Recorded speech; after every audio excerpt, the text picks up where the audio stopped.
What's up, Latino Nation? My name is Tony Delgado, and welcome to the Latino Capitalist podcast. Welcome to the new studio. I hope you guys like it.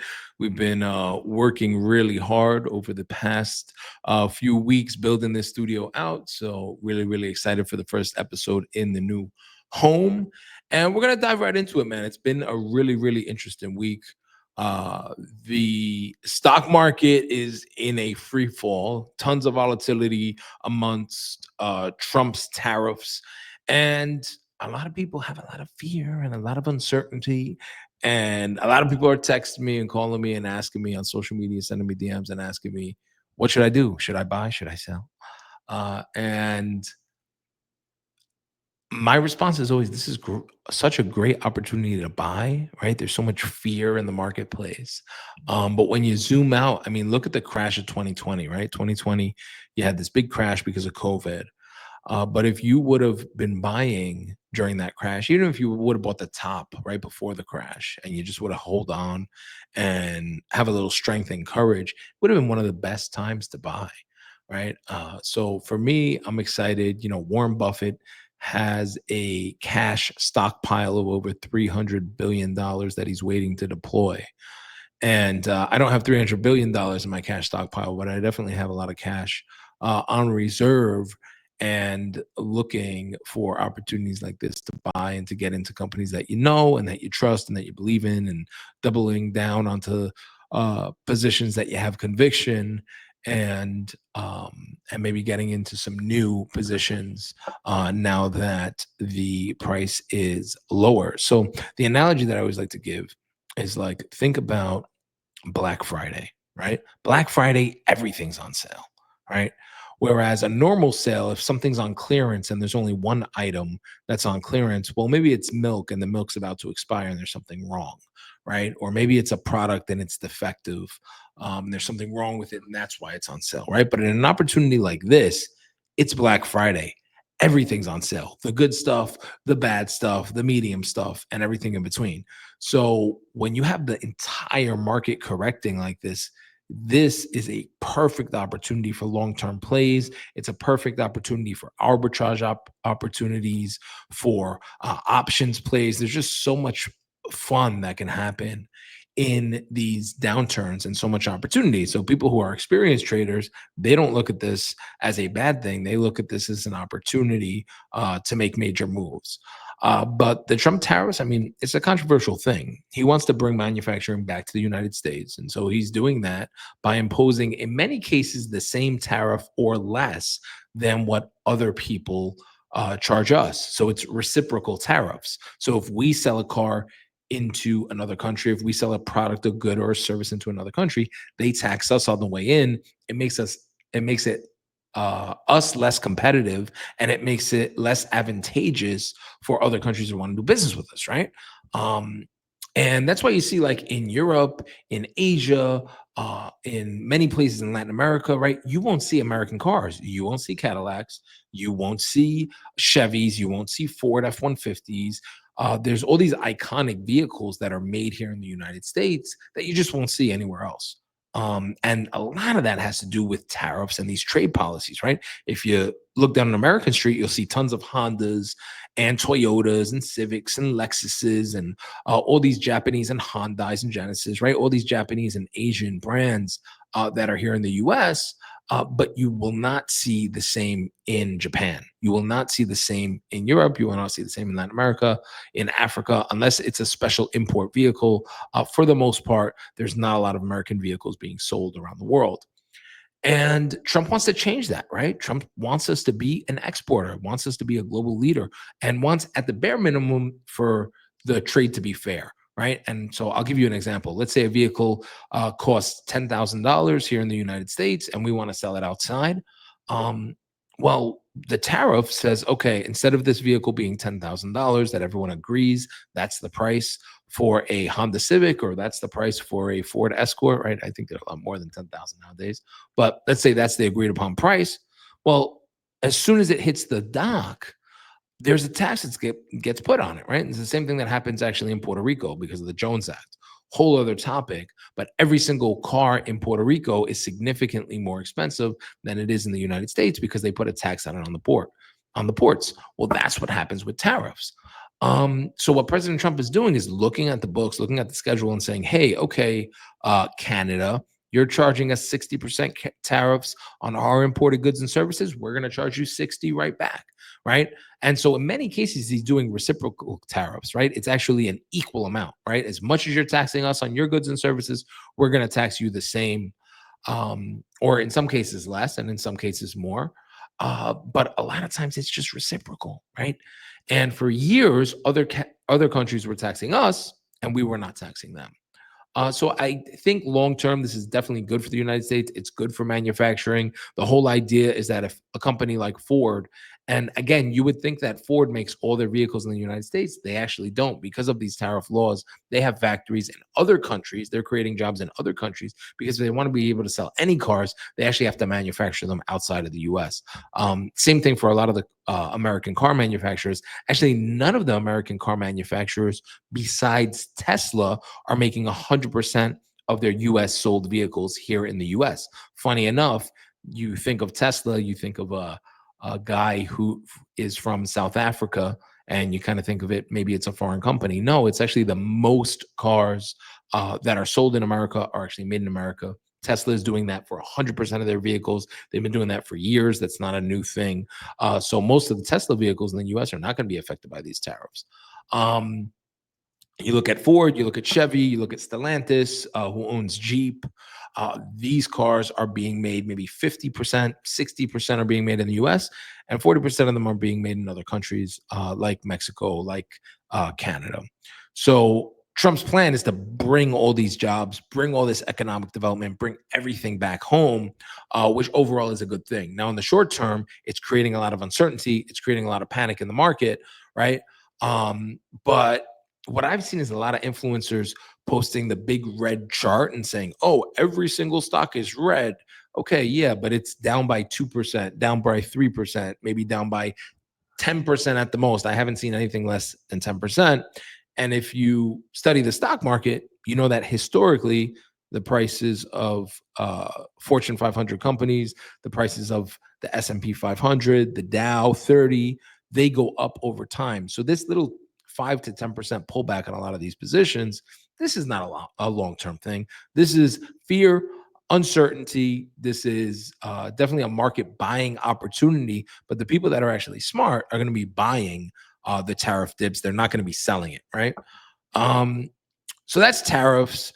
Another Supreme Court ruling that happened in Trump land and MAGA land was the Alien Enemies Act for deportation. So essentially, what Trump did this week, and the Supreme Court just ruled in Trump's favor, he is using basically like foreign espionage law to classify the MS-13 and the other Venezuelan and Mexican gangs that have been crossing the border over the past 4 years under Joe Biden, and they're classifying these guys as terrorists, and they're saying, no, you're basically invading, you're a foreign enemy, you're an organized crime organization, you're an organized organization, and you're basically invading the US. So we're going to get really aggressive with deporting you and getting you out of the country, right?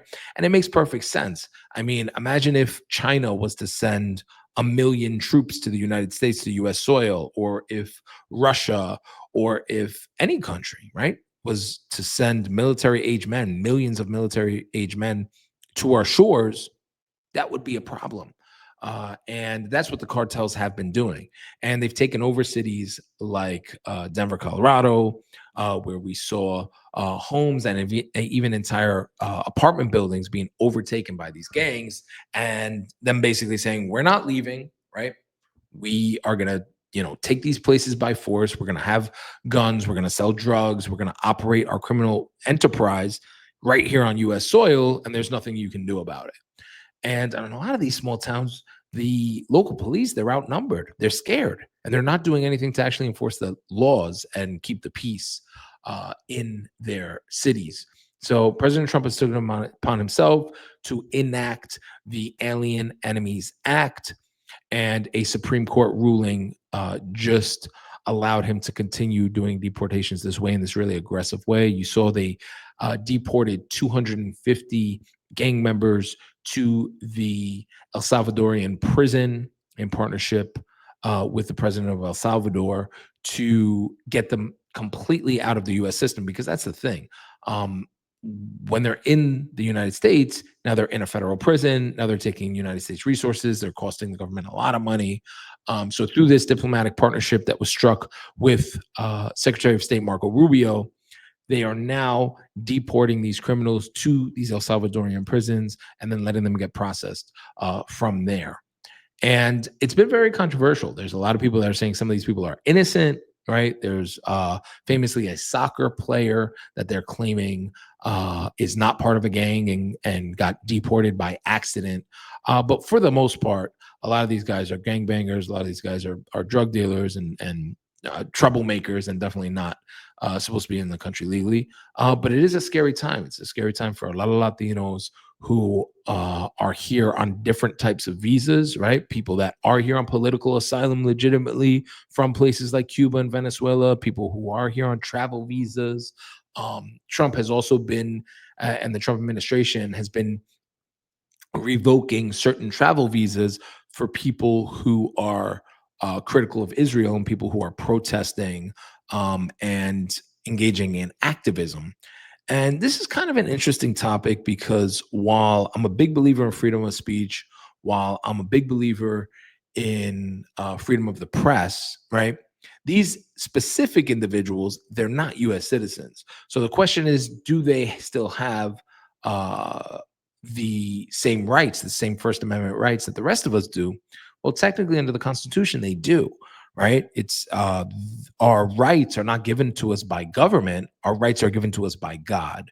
So to have the government step in, regardless of your political stance, to have the government step in and say, because you're exercising your First Amendment God-given right to free speech, that we're going to change your immigration status and we're going to deport you. That seems really harsh, right? To have the government step in, and even what they're doing in the El Salvadorian jail, right, with these people that they're saying are gang members, right? Well, what if they're not gang members, right? Have they had due process? So it does create these humanitarian crises and these civil rights violations where we're saying, okay, we want the gang members out. We definitely want criminals to be arrested, right? But we don't want the pendulum to swing too much in the other direction. I mean, unfortunately, over the past 4 years, we had a president who had dementia and who was completely asleep at the wheel, and nobody really knows who was running the country for the past 4 years. Primarily the deep state, and maybe his wife and his vice president were trying to pick up the slack. But for the most part, the country was kind of running on autopilot. It's kind of like that video when the guy was doing a self-driving Tesla and fell asleep at the wheel and ended up getting stopped by the police because he was driving for miles while he was asleep. The country was on autopilot for the last 4 years. So we had millions of people coming across the border. We had known terrorists, not only Latinos. We had not only people from Mexico, we had people from Saudi Arabia, from all different Arab nations in the Middle East. We had people from China, people from Africa, people from Europe, people from everywhere crossing the border, because it was essentially a free for all. The Border Patrol was told not to enforce the laws, and instead of being border patrol agents that they were protecting the border, they actually were turned into tour guides where they were booking people on flights to major cities, completely paid for by the federal government. They created an app for easy access to asylum, and a lot of these asylum claims were false, right? They made it way, way, way too easy to file asylum claims. And they encourage people to cross the border illegally, which again, if you want to file asylum, there's a way to do so through the normal port of entry, right? So I think it's an aggressive move, the deportations that have been going and taking place. In some cases, it is needed, but in others, I think the Trump admin definitely needs to assess and reassess and make sure that they're doing things in a humane way. Make sure that they're double checking, especially with the people that are in El Salvador. I'm okay with housing people in El Salvador, but I definitely think that they need to have oversight. And if there are people that are making claims that they're there unlawfully, well, there needs to be a judicial process to examine those claims and make sure that people are not being falsely imprisoned. Because obviously, that would be a huge human rights violation and a huge problem, right?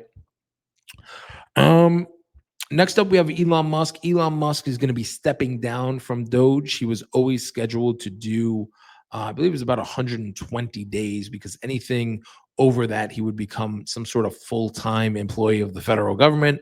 Obviously, the guy has a lot of companies.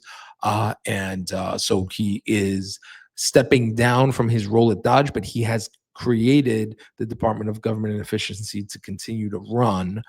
So when he steps down in another month or two, he is said to stay on as a full-time advisor to President Trump even after he steps down from Doge, according to Vice President uh, Vance. So this is definitely a good thing.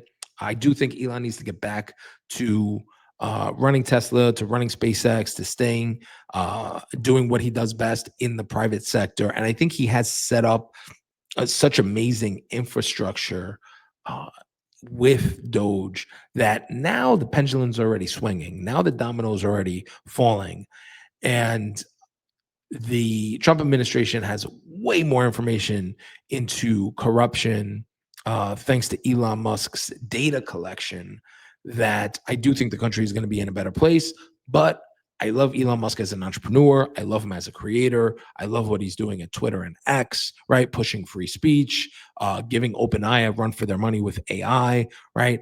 And pushing our country's technology forward. And I'm a big believer in the private sector. I'm a big believer in capitalism, right? So I really think that Elon Musk's talents are much better used in the private sector, right? And I say that to say I'm still extremely grateful for all his contributions that he's made in the political world. I mean, I think we were kind of heading off the deep end a little bit, if you will, and his participation in the political process was definitely needed and necessary. But I don't want to lose Elon Musk as an entrepreneur, right? I don't want to lose his contributions to Tesla, all the innovation that was done there, SpaceX, now with social media, with X, with AI, XAI, right? There's all this good work that he's doing in the private sector. And so I'm excited. I'm excited for him to get back to work, quote unquote, right? And to see what innovations and what disruptions that he brings back to the private sector when he has more time to focus on his for-profit companies. Um, Next up, a judge has permanently dismissed with prejudice the criminal charges and corruption charges against New York City Mayor Eric Adams. I'm a big fan of Eric Adams. He is definitely a disruptor, a very innovative force in the New York City space. He took a lot of criticism when he went against Joe Biden on immigration, right? Initially, he becomes mayor in the middle of COVID, right? There's all this crime after COVID. The city was definitely like uh, going through some really tough times. I think COVID-19 was probably some of the worst times as far as crime, as far as riots, as far as the economy, people not paying rent, right? Evictions getting halted by all these weird government policies, right? Businesses getting shut down, restaurants going out of business, right? So he inherited this really, really tough economy and this really, really bad crime situation from the previous administration in the city of New York.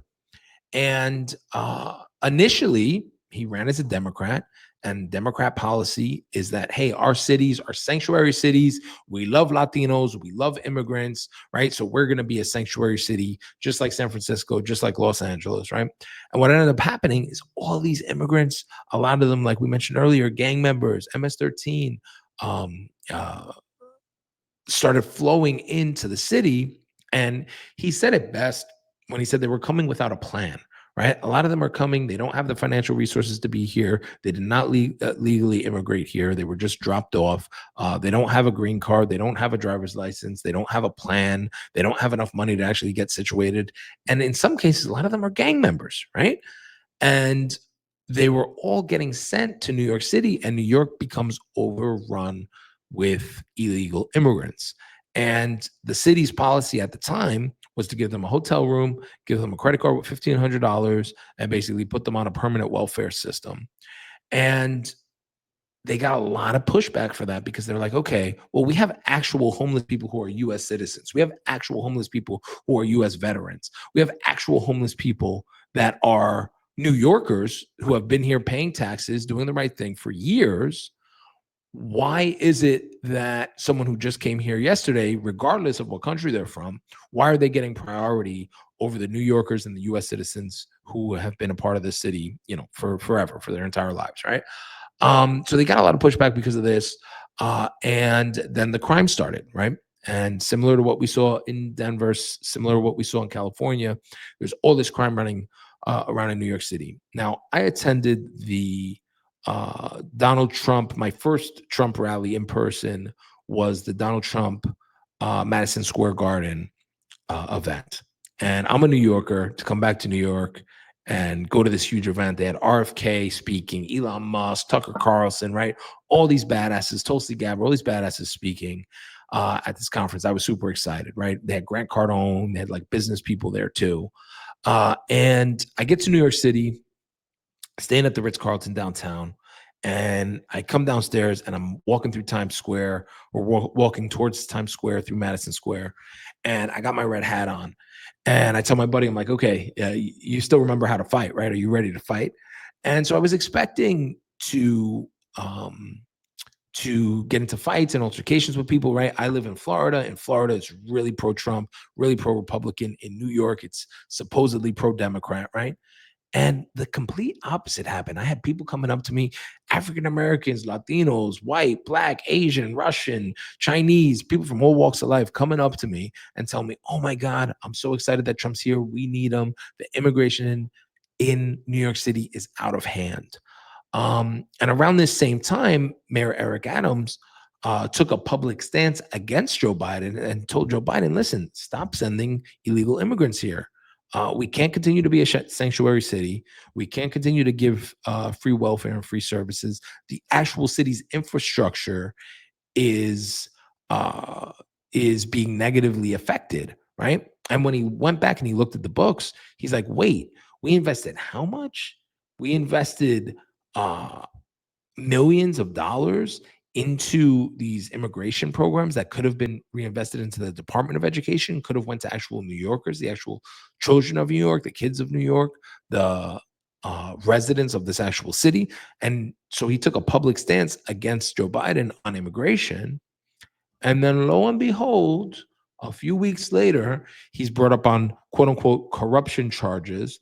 And they look into the corruption charges. And the story is that he booked an airline and he got upgraded while he was on an airline. Now, I don't know how many of you fly, but if you are a frequent flyer and you fly, you get upgraded. That's actually part of the process. If there's a seat available on an airline, that's a process that they upgrade you. And you don't have to be famous. You don't have to be a celebrity. You don't have to be a politician to get upgraded, right? And the funny part is, there was no money, there was no cash, there was no bribes, there was no wire of $1 million sent into an account. There was no insider trading like Nancy Pelosi, right? If you look at a lot of the Democrats that go into office, they go in broke and they come out multimillionaires and they claim to be socialists, right? Everyone, it's so easy to be a socialist when you live in a capitalist utopia, right?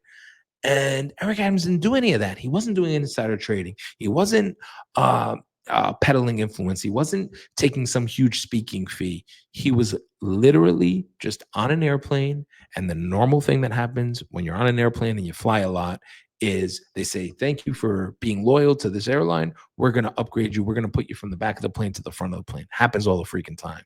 And because of this, they tried to claim that it was some sort of weird corruption, right? And I don't know. And I think it was like Turkish Airlines, right? I don't know why Turkish Airlines would even care to upgrade them, right? But this was the big charge. So they go through this whole litigation process. They look into the thing, and it was literally a nothing burger, giant nothing burger, basically political prosecution, right? Similar stuff that they did to Trump, right? Trump took out a loan on real estate, used Mar-a-Lago as collateral, which he's allowed to do. He pays the loan back. The bank's happy. There's no victim. There's no crime. And they say, oh, well, we don't think Mar-a-Lago was worth that much. Based on what? Right? Something is worth what you're able to sell it for, right? To somebody, this red hat might be worth $5. If I sign it and it's signed by President Trump, it might be worth thousands of dollars, right? So to tell someone, hey, we don't think your piece of property is worth that much, 10, 20, 30 years later, when the loan is already repaid to the bank, and claim that's some sort of corruption. No, it's a political witch hunt. No, you are actually trying to imprison your political opponents. And so, but they weren't only doing this to Trump as a Republican, they were even doing this to Mayor Eric Adams as a Democrat, just because he disagreed with one policy of the Democrat Party. And that's the thing. These guys are socialists. These guys are communists. That's what they do in Cuba. That's what they do in Russia. That's what they do in China. That's what they do in Venezuela. That's what they do in every socialist communist country that we like to wave our American flag of red, white, and blue and say that we're better than them. Well, that's what they do in banana republics. That's what they do in third world countries. You have a political opponent, you don't like them, you think you're not going to win your election, so you try to imprison anyone that disagrees with you. And that goes against, again, back to the First Amendment. It goes back. That goes completely against freedom of speech, goes completely against democracy, goes completely against everything that this country stands for. So I'm super happy for Mayor Eric Adams. He announced right after these charges were dropped that he is now going to be running as an independent candidate for president. I'm super excited. If you guys know me, I was a Kennedy guy. Robert F. Kennedy Jr. Was a Democrat turned independent. I love people who think for themselves and make up their own minds and their own decisions. So I'm super excited to see him in the political sphere as an independent thinker and an independent candidate. And yeah, and then he went on the Impulsive podcast and announced all this. And that podcast went on to get millions of views, probably more views than the Call Her Daddy podcast that Kamala had to pay for during the campaign. So super proud of the mayor, and shout out to him. Shout out to Eric, killing it and getting those charges dropped and dismissed, with prejudice, which means they cannot be brought up again. Next up, we have the last story.